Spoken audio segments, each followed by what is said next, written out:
If you're so smart, then pay your own bills. My mother's voice cut through the cramped apartment like shattered glass. I was still wearing my work uniform, the smell of grease clinging to my clothes, my legs aching after a double shift that had drained whatever strength I had left. Before I could even put my bag down, she shoved a thick stack of envelopes into my chest. Red ink screamed from every page. Past due, final notice, disconnection warning. She didn't ask how work went. She didn't ask if I was hungry. She didn't ask if I was okay. She just stared at me like I was the reason her life was in ruins. I already paid the last two, I said quietly, my eyes fixed on the numbers. She scoffed. Then pay the rest, if you're so educated, so independent, so grown up. She leaned closer, her breath sharp, her words sharper. Prove it, pay your own bills. Something inside me broke, clean and final. For years, I had worked, studied, sacrificed, and handed over every paycheck while she wore her suffering like a crown. I had been the solution to every problem, the sponge for every failure, the punching bag for every disappointment. That night, guilt finally burned away and left behind something harder. Anger. I didn't argue. I didn't cry. I turned around, walked into my room, and grabbed my backpack. I stuffed in clothes, my laptop, chargers, and the single-framed photo I had of me and my dad before everything fell apart. My hands were shaking, but my mind felt clearer than it ever had. She followed me into the hallway. Where do you think you're going? You told me to pay my own bills, I said calmly, so I'm going to live my own life. I walked out the door and didn't look back. For the first time, I chose myself. A month later, my phone lit up with her name. I stared at the screen for a long moment before answering. Sarah, she screamed, panicked, breathless. Why is the power off? What did you do? I took a slow breath. What I said next would leave her speechless, and it was only the beginning. If you've ever been told you owe your family everything, stay with me. What happened next changed my life forever. My name is Sarah. I'm 22 years old, and as long as I can remember, money controlled our home. When my dad left, he didn't just abandon my mother. He abandoned me too. All he left behind was an old photograph, a pile of unpaid bills, and a woman who slowly transformed her grief into a weapon. My mother, Cynthia, wasn't always like this. She used to laugh. She used to care. After he left, something hardened inside her. Every broken appliance, every rejection letter, every late notice somehow became my fault. When I got my first job at 16, she took my debit card for safekeeping. We're a team, she said, while spending my paycheck on rent, cigarettes, and cheap wine. By the time I started college, we meant me. She stopped searching for steady work. She leaned on my scholarships, my student loans, my part-time jobs, my side hustles. If I complained, she snapped. Do you want us on the street? Your father didn't care about us. At least I stayed. So I stayed too. I worked late, studied later, handed over everything I earned. Anytime I tried to set a boundary, she twisted it into betrayal. You think you're better than me because you went to college. My achievements became insults. My growth became threats. That night when she told me to pay my own bills, it wasn't about electricity or rent. It was about years of being treated like an ATM with feelings she refused to acknowledge. I slept on my friend Lily's couch that first night. We sat in the dark, the streetlight outside spilling weak yellow lines through the blinds. You finally left, Lily whispered. You should have done it years ago. I know, I said, staring at my phone. But my name on everything. If she stops paying, they'll come after me. Lily frowned. Can't you remove your name?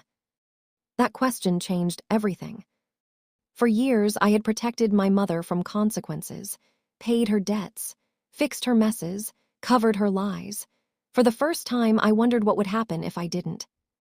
A few days later, I went back to the apartment while she was out to grab the rest of my things. Cards in your name? Lily asked, her eyes wide with disbelief. Sarah, this is identity theft. This is a crime. She's my mom, I whispered, but even as I said it, the words sounded hollow. I thought about every time she'd brushed off mail with a laugh and said, "Just junk." Every form she'd asked me to sign without reading. Every moment she snapped, "Why don't you trust me?" if I hesitated. I trusted her because she was my mother. I never imagined she would sell my future just to survive another month. That night, while Lily slept, I sat at the kitchen table with my laptop, the envelopes, and a notebook. I pulled my credit report for the first time in my life. Each line felt like a punch. Utilities in my name. Credit cards I never applied for. A personal loan with my information. I wrote everything down. Account numbers, dates, balances. I saved text messages where she guilt-tripped me into sending money. I recorded voicemails filled with rage and accusations. At first, it felt wrong, like I was betraying her. Then I remembered the way she shoved those overdue bills into my hands and told me to pay my own bills. The next morning, Lily dragged me to a free legal aid clinic. The woman behind the desk read through my documents carefully. Then she looked up at me, her expression serious. "This is very serious," she said. "You have options. You can dispute these accounts. You can file a fraud report. You can press charges if you choose." "Against my own mother," I whispered. "Against the person who stole your identity," she corrected gently. "Being family doesn't make this legal."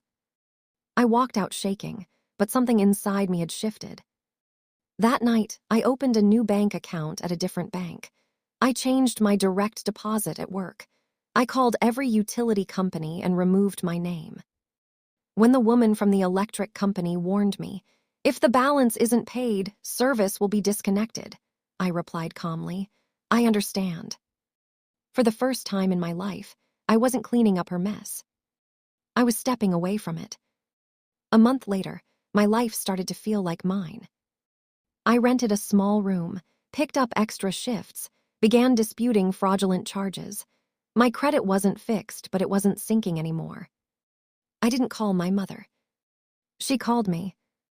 Over and over. "Where are you? You can't ignore me forever. So now you think you're better than your own mother." I read every message and said nothing. Then one evening, while folding my uniforms, my phone rang again. Her name flashed across the screen. I answered. "Why is the power off?" she screamed. "What did you do?" "Did you pay the bill?" I asked calmly. "You always handled it," she snapped. "They said you removed yourself from the account." "I did," I replied. "I'm not your co-signer anymore." Silence. "You ungrateful child," she hissed. "After everything I've sacrificed." "You didn't sacrifice for me," I said, my voice steady. "You sacrificed me."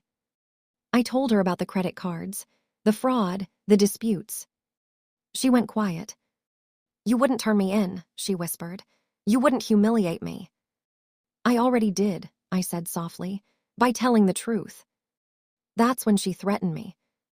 "I'll tell the family you stole from me." So I beat her to it. That night, I invited my aunt over. My mother came too, playing fragile and broken. I laid the papers on the table one by one. Bills, statements, my credit report. My aunt's face drained of color. "This is all in your name?" she asked. "Yes," I said, "and none of it is mine." My mother exploded, screaming, denying, accusing. But the evidence didn't scream. It just sat there. Quiet, unmovable. When the landlord walked in and confirmed I was removed from the lease, my mother finally understood. She wasn't losing me. She was losing control. The eviction notice came weeks later. On the morning they cleared the apartment, she called me from a neighbor's phone. "They're putting everything on the curb," she said bitterly. "Are you happy now?" "This was never about happiness," I replied. "It was about survival." "You could have fixed it," she cried. "I fixed it for years," I said. "You just never called it help." She asked me if I still loved her. "I do," I answered. "That's why I stopped letting you destroy me." When the call ended, I sat alone in my room, shaking, hollow, and free. She once screamed, "If you're so smart, then pay your own bills." I did. And for the first time in her life, she was forced to pay hers. The weeks after that call were strangely quiet. No screaming voicemails. No late-night texts demanding money. No sudden emergencies that somehow only I could fix. The silence felt unnatural at first, like the pause after an explosion when your ears are still ringing. I kept waiting for the next crisis, the next accusation, the next wave of guilt to crash over me. It didn't come. Instead, reality arrived slowly.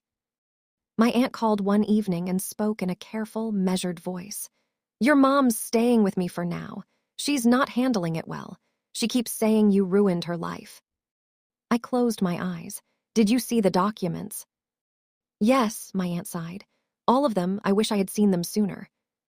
That sentence stayed with me for days. I wish I had seen them sooner. So many adults had watched me struggle, watched me work myself into exhaustion, watched me panic over bills that shouldn't have been mine, and no one had ever asked why a teenager was carrying the weight of a grown woman's life. Not anymore. My credit disputes began to move forward. Some accounts were marked as fraud, others were frozen while investigations continued. It wasn't instant relief, but it was progress, and progress felt like oxygen. I started therapy through my school. In one session, I finally said the words out loud. My mother financially abused me. The counselor nodded without surprise, and emotionally. Saying it didn't make me feel dramatic. It made everything make sense. The guilt, the anxiety, the constant feeling that love had to be earned with sacrifice. I wasn't heartless, I wasn't selfish, I had been conditioned. One afternoon, a message slipped through from a new number. "I'm sorry, Sarah. I didn't think it would go this far." I stared at the screen for a long time. This wasn't an apology. It was regret about consequences. I typed a response, deleted it, typed another, and finally sent nothing. Some doors don't need to be slammed. They just need to stay closed. Months passed.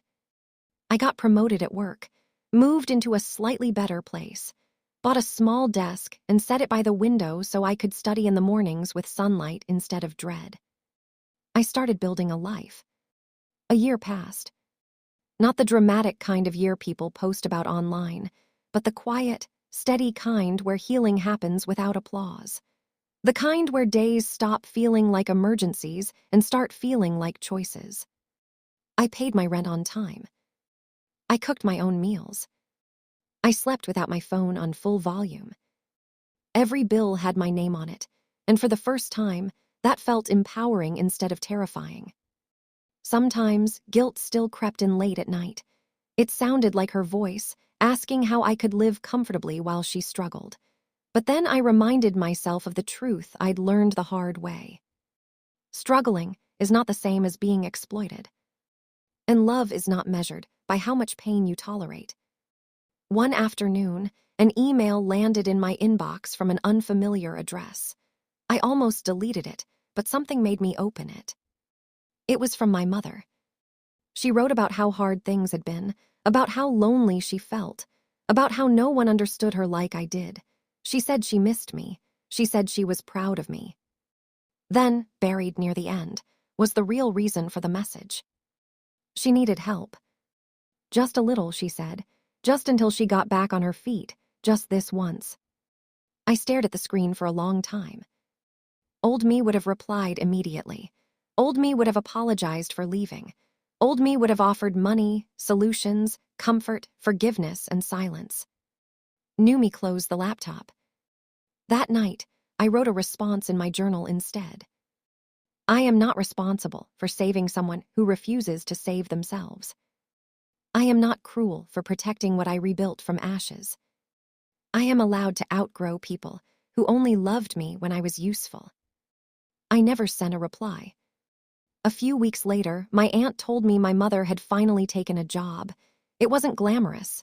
It didn't pay much, but it was hers. "She's angry," my aunt admitted.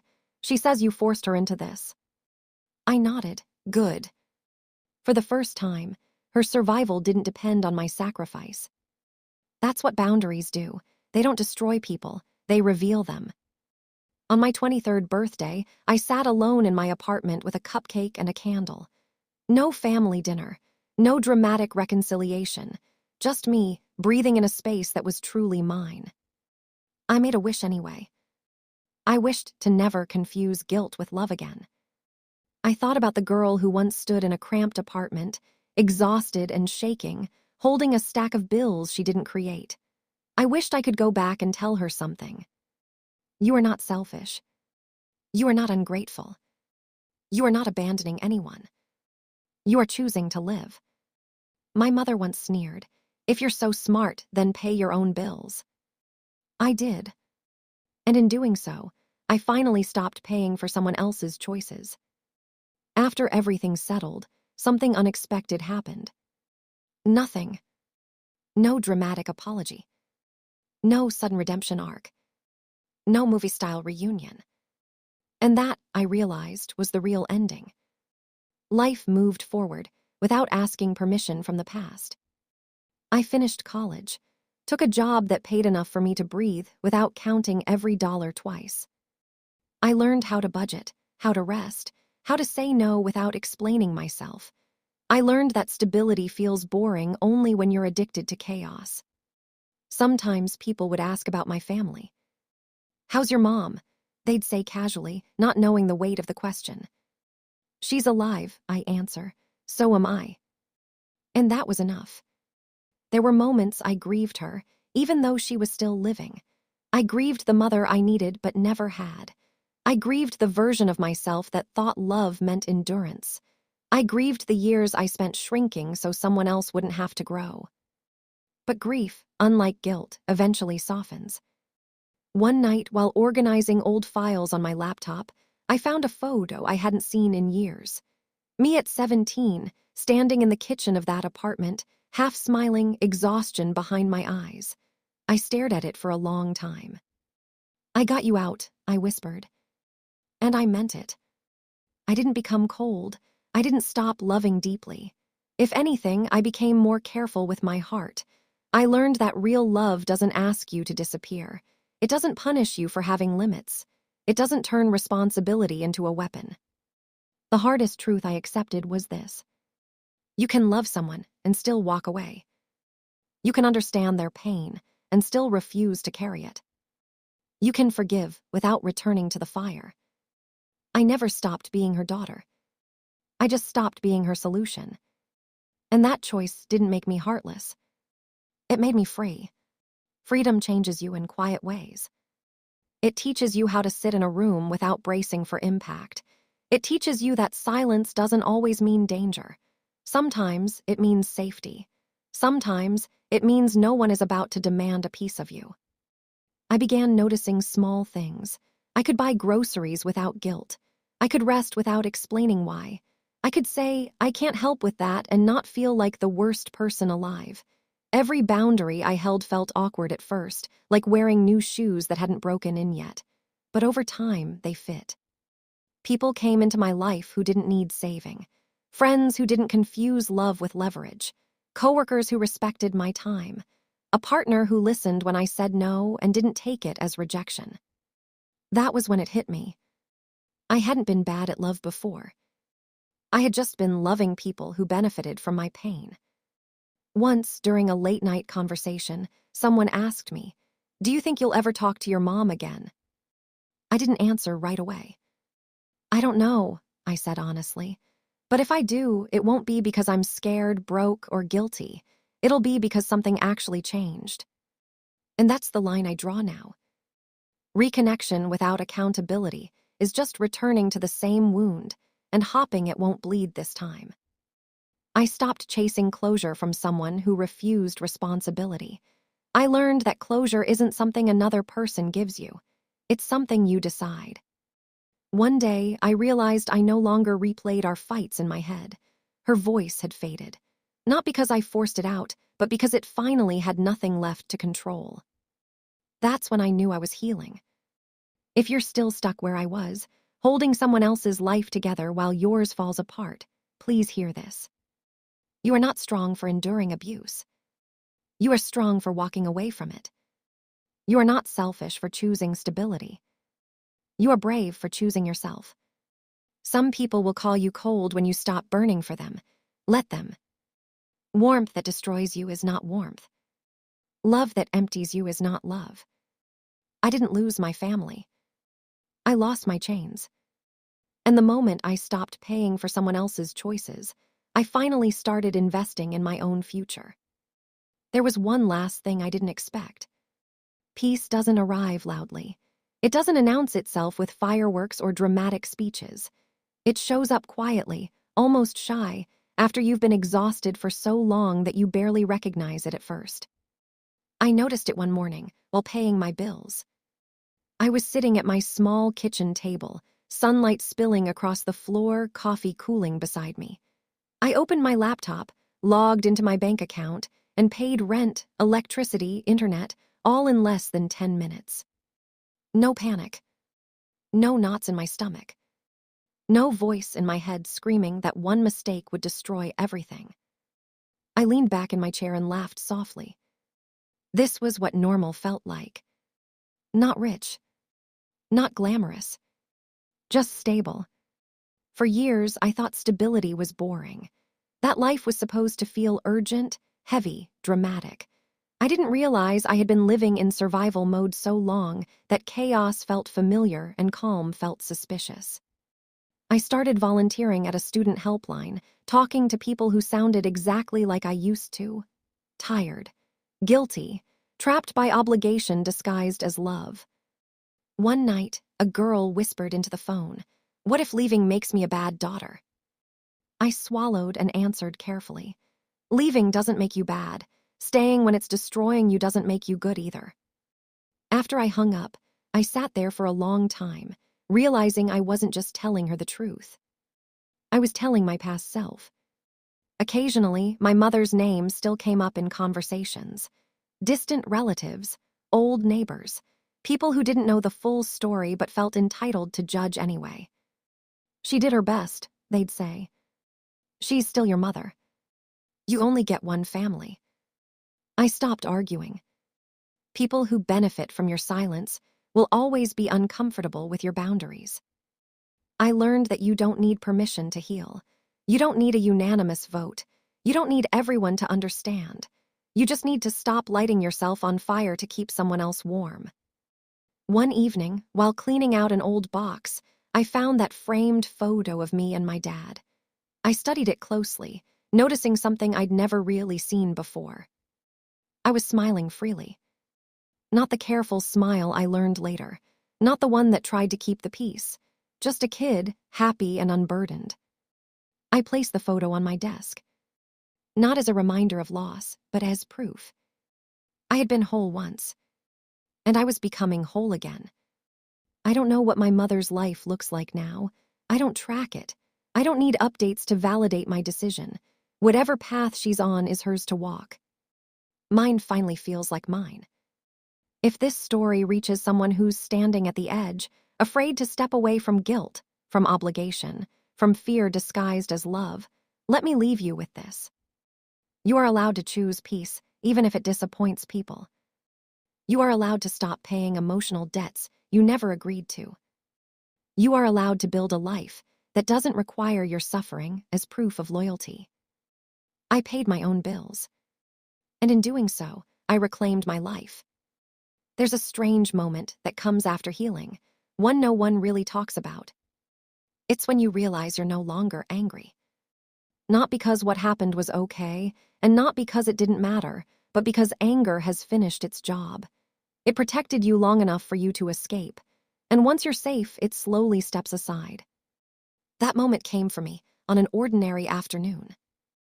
I was walking home from work, headphones in, thinking about dinner, when I passed a mother and daughter arguing on the sidewalk. The girl looked exhausted. The woman looked entitled to that exhaustion. Their voices rose and fell, sharp and familiar. For a split second, my chest tightened. Then I kept walking. No spiral. No flashback. No urge to intervene or fix or carry what wasn't mine. I realized something quietly profound. I was free enough to keep walking. I didn't need to replay my past to validate my present. I didn't need to prove anything anymore. Not to my mother, not to my family, not even to myself. The story had ended, even if the people in it were still alive. Later that week, I received a message from my aunt. "Your mom asked about you again," she wrote. "She wanted to know if you're doing okay." I stared at the screen for a long time. Not because I didn't know what to say, but because I finally knew what I didn't need to say. "Tell her I'm okay," I replied, "and tell her I hope she is too." That was it. No explanation. No reopening wounds. No invitation to step back into old roles. Kindness without access. Compassion without self-betrayal. That balance once felt impossible. Now it felt natural. I've learned that healing doesn't mean you forget. It means the memories stop demanding payment. They stop charging interest. They stop controlling your future. The scars remain, but they're no longer open. Sometimes, late at night, I think about the girl I used to be, the one who believed love had to hurt, the one who thought loyalty meant self-erasure, the one who believed she was responsible for fixing what she didn't break. I wish I could sit beside her and say just one thing. You don't have to earn rest. You don't have to suffer to deserve peace.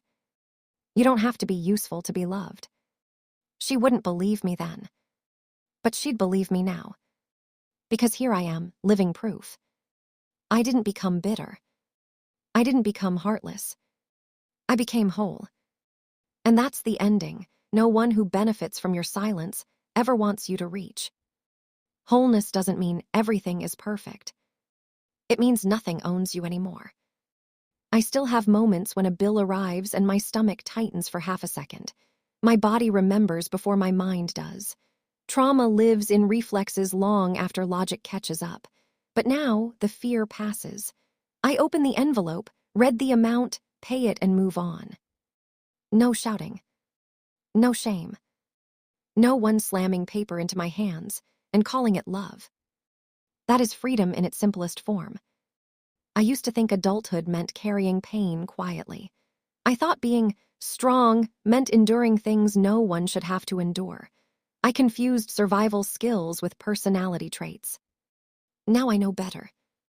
Strength is not how much you can take. Strength is knowing when to stop taking. There's a version of my mother that still exists in my mind. The one who laughed before life hardened her. The one who held my hand crossing the street. I don't hate that version. I grieve her. But grief does not require self-destruction. One of the hardest truths I accepted was this. Understanding someone's pain does not obligate you to live inside it. My mother's wounds were real. So were mine. The difference is, I chose to heal instead of handing them down. Sometimes people ask, do you think she'll ever change? Maybe. Maybe not. But my life is no longer paused waiting for that answer. I stopped measuring my choices by how they would make her feel. I started measuring them by whether I could live with myself afterward. That shift changed everything. I learned to trust my peace. I learned to protect my time. I learned that love given freely feels nothing like love taken by force. The biggest lie I was taught growing up was that family is everything. Family is important, yes. But self-respect is non-negotiable. If a relationship requires you to disappear, it isn't sacred. It's a cage. I didn't break a family. I broke a pattern. And patterns don't scream when you leave them. They panic. Because they only survive when you stay small. I didn't stay small. I grew. And that growth didn't come from revenge, punishment, or cruelty. It came from a simple, terrifying decision. To stop paying for someone else's life with my own. That decision cost me comfort. It cost me approval. It cost me a relationship I once thought I couldn't live without. But it gave me something far more valuable. A future that belongs to me. And once you taste that kind of freedom, you never mistake guilt for love again.